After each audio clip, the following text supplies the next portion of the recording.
Welcome to Mental Wealth, the podcast to invest in your mind.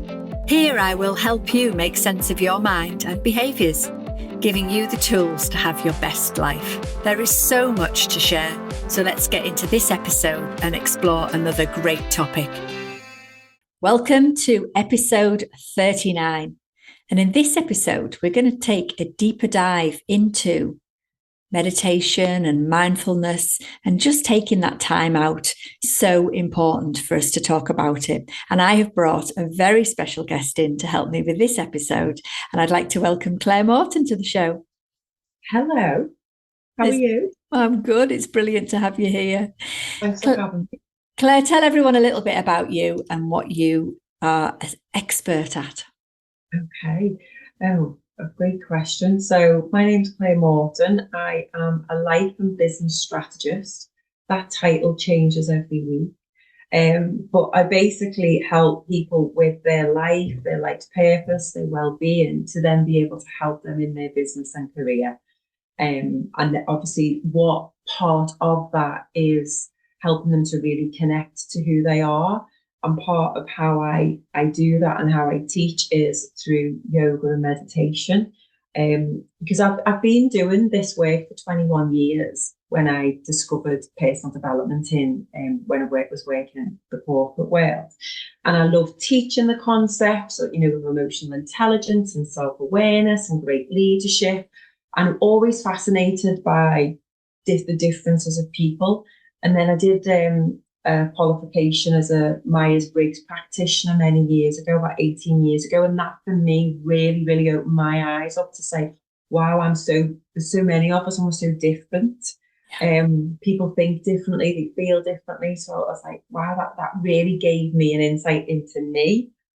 And then about 10 years ago, I went through some personal trouble, and a friend asked me to go to a yoga class. So I went to this yoga class, did some meditation, did some yoga, postures and stretches, and I just kept crying through the class. And I was like, I'm not doing this again. I keep crying. She was like, well, you need to cry. Stop trying to say that everything's okay, and allow your body to just release. And from then on, I fell in love with meditation and yoga, because we live in such a busy world of we're always doing one thing, then we move on to the next. There's always something to be done or someone to save or look after. And it really helped me to slow down and reconnect to me and what I wanted. And then that's what led me then to leaving the corporate world a few years after that. Yeah, so in 2017 to start up my own training business. But then meditation and yoga became part of my journey. And to be able to teach that with all the other modalities has been amazing. So I absolutely love talking about meditation and the science of meditation, of how it actually physically helps the body. So I was made up when you asked me to come on and talk about it. Yeah, let's talk about that. Because I think there's, we all know that it's a thing. We all know that it's available to do. But I think some people I often hear say they don't really know what it is. And they think it's about emptying their head and having no thoughts, which we know, and I'm sure you're going to put some more information on that. It's not possible. That's not the goal. Yeah. And I think for me, it is just breaking down almost the myths or the mismessages that are out there, so that people can start to think, oh, okay, well, maybe it is right for me. And I think that's something that we can definitely do in this episode today. Yeah. Again, I use the term, we don't meditate to get good at meditation. We meditate to get good at life. So and I know that it's not for everyone. I know my husband is like, I don't need to find myself.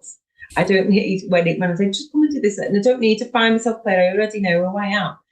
But I know for him, he's a very calm person anyway, and he is quite present. And his meditation is just sitting and having a cup of tea, watching the football, or going for a walk with the dogs. And that's what my aim is for us to, and that goes into the mindfulness piece of, if you have a daily meditation practice, and there's so many different types of meditation that you can do, and I have my own technique that I teach. And there are loads of apps out there with like, like you can lie down, sit up, you can do it as you're walking. So for me, I'd just go back to basics and say, okay, meditation, you don't need to do any more than 15 minutes a day. And if there's the meditation that I teach is like, if you do it in the morning, it then puts your body into rest and digest. It takes you into that beautiful place of stillness. It takes the body and its chemical makeup into, and that it brings on the dopamine, it brings on all of those endorphins, them lovely chemicals, instead of the body being in cortisol and adrenaline all of the time because we're moving. So first of all, if you start the day off, within 60 seconds of you doing some breath work to go in, the body's gone into that nice piece of balance. And then we do a mantra meditation where we literally take the mind and we focus on a mantra for 10 minutes of that meditation. And then we finish with gratitude. That type of meditation gives you focus and energy for the rest of the day. And if you did that meditation each morning, it also helps you sleep at night. So you don't have to do a sleep meditation before you go to bed. It really gets you into that practice. And the one thing I'll say to people as well is what you said, you cannot clear your mind. And that's why if you're a perfectionist, or if you've meditated maybe once or twice before, and the first time that you meditate, typically people will go, oh my God, that was amazing. I want that again. I want that feeling. I sort of went somewhere for a little bit and then I came back, and that's called the bliss field. That's what I call it. And people try to get that. And I'm like, that's right. You're trying to get something again. So just come back to the breath, or come back to your mantra, or focus on one thing, but also know that in that 10-15 minute meditation, your mind will go off into thought, and you might think about what's for tea tonight, or you might think that you've got to check your phone, but just sit with it, come back to that mantra, come back to the breath, stay with the present moment, focus, and then you can come out and go about your day. And then if you have that practice each day, then you'll be more mindful in the day. So that's when the meditation works, because you are so present with the people that you're with. You're literally with them, you're in the conversation, you're nowhere else but you're with them, or you're present with yourself, or you're present, on a walk, and you're noticing the sky and the floor and the leaves and the flowers. We all have it. It's just very few and far between. And that's when we just connect to the heart, and we come out the head and into the body. And a lot of people are living in their heads. We're worrying about one thing, getting to work, dropping the kids off, creating the report, being in traffic jams, going to the gym, what's for tea tonight, worrying about parents. So we're constantly in that narrow focus of just getting through the day. Whereas if you have that practice, it just allows you to flow through the day and be present, and actually stop and ask yourself, does that need to be done today? That thing that's on my list, does it really? Am I feeling that today? No. Let me do that tomorrow, or let me do that next week when I feel the energy coming to do that thing. Because if we just force stuff all the time, it's like trudging through water, and it doesn't work. It doesn't help anyone. No, I love that. We come to the conversation or the party or the gathering with the wrong energy, and people feel that. So if you're more mindful of the things that you're choosing to do, even like being more mindful of if you're opening the fridge again, because we come in. I used to come in, open the fridge, bottle of wine, pour a glass while I'm making the dinner. Whereas now it's like, I'm going to the fridge. Do I actually want this glass of wine? No, I don't. It's just a habit. So it just gets you to be more mindful of your habits and to make better choices as well. Choices, yeah. I mean, I think choices is such a powerful word that it is a superpower almost, and we don't use it as we should, actually choosing to not do something, choosing to do something. But I think something that I hear people say, and you've touched on it so beautifully, Claire, is that people do have a go at meditation, find it hard to do because their minds keep going off, and then they think they can't do it. So then they say, oh, it's not for me. Yeah. Or people think it's all woo-woo and it's very spiritual. Well, the fact that we are human beings in a body with a spirit inside, or a soul, that's what we are. And the sooner we learn this, the better, because this body is for taking. We need to look after the body, but we also need to look after the soul and connect to the heart. And that's exactly what I teach, is around everyone's meditation practice is different. We've all got our own things going on in our head. But the more that's why it's called a practice, so that you could wake up one morning and have a practice and think, oh, that was really good today. I've stayed focused and feel nice and chilled, and I can go about my day and I can serve and I can be present for everyone. Other days you've got other stuff going on in your life, the head's busier. It can take you a long time to slow down and get into that.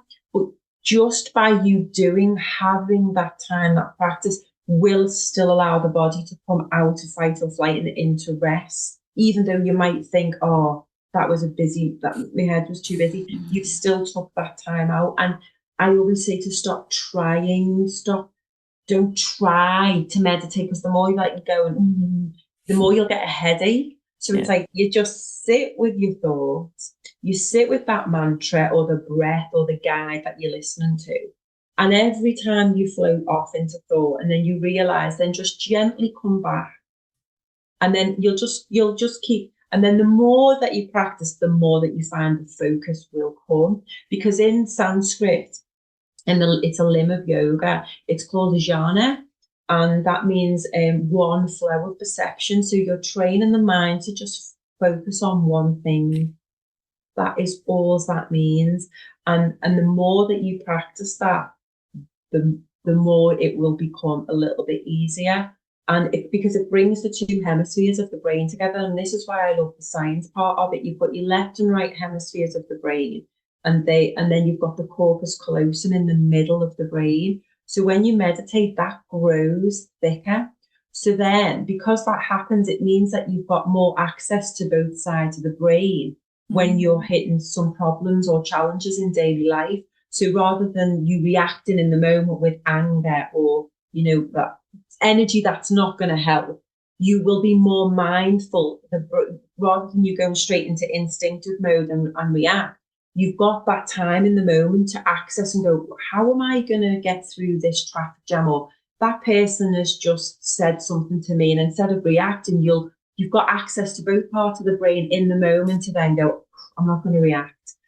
Breathe, and you'll respond as opposed to react. And honestly, people, when they start meditating, and people who've done my courses, I've got voice notes and said, I've just been on the school run and someone's just cut me off. And I just flowed through. And I'm not angry when I got to work.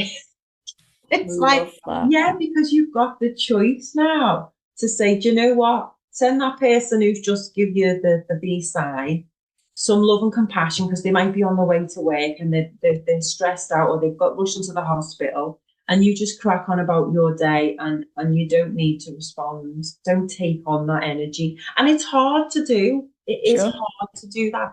But if you have a practice where you do start to slow down and you can see things more clearer and feel them, you do then say, if you breathe, I'm just going to crack on. I'm not responding today. Maybe tomorrow or later on. It's so magical. I think that's something that's really interesting, maybe for people who haven't tried it before and have kind of thought, oh, it's not for me. Maybe, as you say, a bit woo-woo. Actually, if you focus on it being a mechanism or a vehicle to be able to deal with stressful situations better, that might be a different way of focusing on it and making it maybe more important in your day. Because again, I often hear people, and I'm sure you do, Claire, I haven't got time. That's the most ridiculous statement when we're looking for something that's actually going to help our bodies, our minds, our spirits, etc. But I think that might be a great way for a few people listening in who haven't prioritized it yet. And yet they are still getting angry about things, getting frustrated quite quickly. Wouldn't it be brilliant if they could see after a few sessions? Literally, after a couple of sessions, you literally see the world differently, because you're connecting to who you really are. And a lot of us don't know who we are because we're too busy putting up on a face for the rest of society. And I know I've been there. I'm still working on myself whenever the finished article, as you know. But I'm really happy with who I am right now because I am truly being me.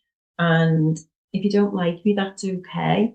And if you do, then that's also okay. But I want to go through life being who I was born to be and not being something else for someone else, because that's when you are attracting the wrong life to yourself, because you're not actually putting yourself first. And then some people think that's selfish. But if you're not well and you're busy and you're getting sick, then you can't serve anyone else that way. And there's so many people living in that fight or flight response. 70% of doctors' visits are down to stress. And we don't have to be stressed. And again, as I say, there's good stress and there's bad stress. Good stress, obviously, is we want to keep ourselves safe. We want to make sure that, if you're crossing the road and a car's coming, you're obviously going to run across the road because you don't want to get knocked over. Sure. Or, there is stresses, that good stress that keeps us going and it keeps us alive, and sometimes that nervousness of speaking on stage or creating a new training program or, learning a new skill, we do feel a little bit stressful and we go into the high beta sometimes, that beta brainwave. It's like if we're constantly there, sure, we can't perform, we can't be ourselves because we're constantly living in survival. And if we're living in that energy, the body is literally just trying to keep us alive. So we want to come out of that fight or flight and come into rest. Yeah. And it massively does it. And then, the top athletes in the world, top people, most of them meditate because it helps their performance. Whether you're an athlete, whether you're a mother or father who's looking out after kids, which is a huge job, a business owner, a hairdresser, a florist, if you can take that 15 minutes out for yourself each day, you will perform better in life. Just life becomes easy, and you're ready for life's challenges, because none of us are getting out of life without any heartbreak or challenges. But it allows you to ride that wave a little bit better and to also sit with the pain. A lot of us are distracted with drinking alcohol, drugs, gambling. Our phones are an addiction now. There's so many things that we're using to distract ourselves from really sitting with ourselves. And I know that because I'm still working through that myself. To be able to just sit and be and do absolutely nothing. Yeah. People are like, oh my God, I'd be so bored. And it's like, but just try it. But people are avoiding stuff, and that's why they're numbing themselves down. And so when you first start meditating, some people have said to me, Claire, I cried. Is that normal? And I was like, absolutely, just like mine. You're sitting with yourself, you're sitting with your thoughts, you're sitting with how your thoughts make you feel. And it's like a sadness, but it's like it's actually there I am. But you're honouring, aren't you? You're honouring who you are. And if there is sadness trapped in there, or if there is something else, sit with it. And I love that sort of thought of just pushing yourself to sit with things. I mean, I'm often saying just sit with that uncomfortable feeling. Something amazing will come out. But you're right. Because you allow it to pass through, and the energy that energy leaves the body, that stress can leave. But it can be quite it will be. I think we have to say it will be. 100%. But then this is like there's no growth, is there, without challenge, and we are here to grow, and we're changing all of the time. But a lot of people, and especially in our society, is let's go out and have a drink. Let's go out. Let's have but it's associated with doing something, or we've even, you'll be the same. The clients come to you and like, I just want to keep busy. I want to keep busy because if I don't, I need to keep yourself distracted. And it's like, okay, well, what are you distracting yourself from? Let's look at that. And then you sit with them and then allow them to give them that time to sit. And that's what meditation can do that for you for free. Or you can go to a meditation class. You can take up yoga, because meditation is a limb of yoga. So when you're practicing meditation, you're actually practicing yoga. I think loads of people associate yoga with going to a class and getting hot and sweaty and stretching and posture. but meditation is part of a yoga practice. So you are actually practicing yoga when you meditate. And a lot of people as well think meditating lying down, that's relaxation. Meditation needs to be done sitting up, because the spine and the head and the brainwave state that you go into, you're typically going to fall asleep if you lie down. So that's why I say, no, for 15 minutes, sit up, straight spine, be comfortable on a chair if you want, or on the floor, whatever's comfortable for you, but allowing yourself to stay awake, because it's the different brainwave states it'll take you into, and then it'll bring you back down, and the rest that it gives your body. I just love it when people start getting into meditation and then they message you to say, everything just feels a little bit lighter. I love it. I love it. Well, hopefully some people listening in today who may not have tried it before, or maybe tried it before but didn't quite get it going, hopefully they feel inspired to get going for themselves. And I think a few little tips that you've said along the way hopefully can help people, remembering that it is their practice and it doesn't have to be the same as everybody else's. They also have to keep working at the practice. That is the point. And I think that's the biggest takeaway for a lot of people, is just to remember all you're doing is keep bringing your attention back, keep bringing it back, because it will go off into different things in our day. You have 60 to 70,000 thoughts a day.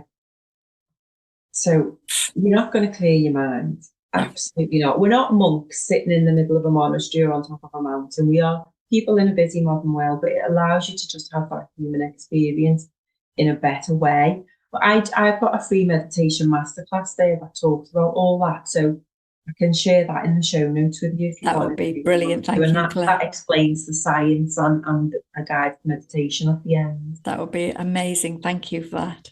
Well, thank you so much for coming and sharing your expertise and your knowledge on this topic. Thank you so much for having me. Oh, it's been brilliant. And hopefully, like I say, there might be a few people out there who just think, do you know what? I'm going to give that a go. So I hope they do. Thank you for listening and sharing in this episode of Mental Wealth. Remember, you can subscribe wherever you get your podcast. My last question to you is, what is the one small thing that you can take action on from this episode? Message me on Instagram or through our website with questions you'd like me to explore. You'll find the links in the show notes. I'll be back with more tools and tips to make sense of your mind in the next episode. In the meantime, be kind to yourself. Bye for now.